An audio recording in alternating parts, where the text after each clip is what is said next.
And now to the billion-dollar battle over YouTube. Many use that popular site to look at amateur videos like the one you're seeing there.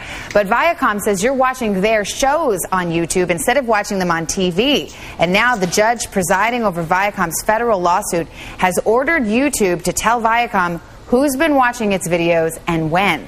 With more on this, we're joined again by Dan Colarusso. He's the managing editor of Portfolio.com. The first question is, well, hold on a minute. YouTube knows what we've been watching and when? YouTube knows what you've been watching and when. They don't track it for themselves, but that information is there. Google has it. Their database prowess is, unrivaled in the industry. So they have everything. They have all your information. And what's their point? What's the point of getting this information? Well, the point actually is in some terms for marketing, but for the most part, it's just a technological ability to collect it. And why does Viacom want it? Viacom wants it now because people have been watching their shows and they're not getting paid for it. And they want to know who you are. Well, they're saying they actually don't want to know who you are. They just want to know how much money or how much of YouTube's content is coming from their shows in the Colbert Report or the Daily Show, as opposed to dancing cats and skateboarding dogs. Well, perhaps not surprisingly, the #2 video on YouTube right now actually deals with this issue.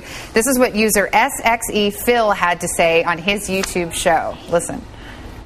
Now, does it make me angry that a federal judge with no idea how the internet works ordered this? Yeah. Does it make me angry that the U.S. government does not care about my privacy?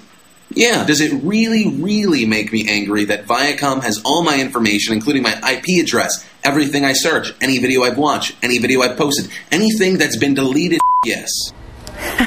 Okay, bleep aside, does he have a point? He does have a point. He has a point in the sense that the internet has always been kind of a frontier, and it's fun, and people feel like this is their very private, personal information, and where they go and what they look at is their own to know about, and not anyone else's. Unfortunately, they've run into a wall in the lawsuit and in commerce. But this isn't the first time that these privacy issues have been raised. I mean, are people laboring under a delusion here that what they're looking at on the internet is really private? I believe as the money gets bigger, yes, they are laboring under that delusion. Viacom, this is worth $1 billion lawsuit to Viacom. So what's it going to be worth going forward to other networks, other content providers, music companies, all along the way? Let me read a statement. This is actually from, who is this from? Google, sorry.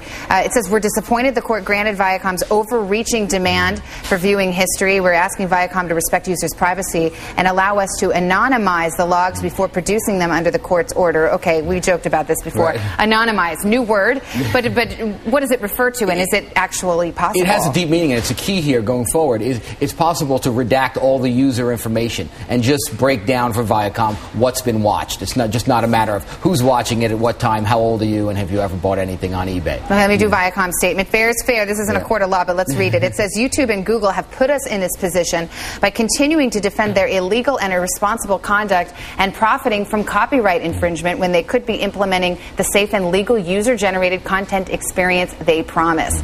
So what do they do to make sure there's not copyright infringement? Well, they take things down that are infringed upon, that are obviously, but I don't think they can police it as well as they'd like. And there are also, people put up clips as opposed to a whole show. Is there a nuance there? So it's still a frontier, and the courts haven't caught up with the technology yet, and that's the big problem. Okay, and you said this might actually set some precedent. It may going forward. We'll see how the privacy and the anonymization works out. Okay, Dan Colarusso, thank you so much. Colarusso, I didn't mean to mispronounce that. Gosh, I'm sorry. Thanks so much for explaining it to us.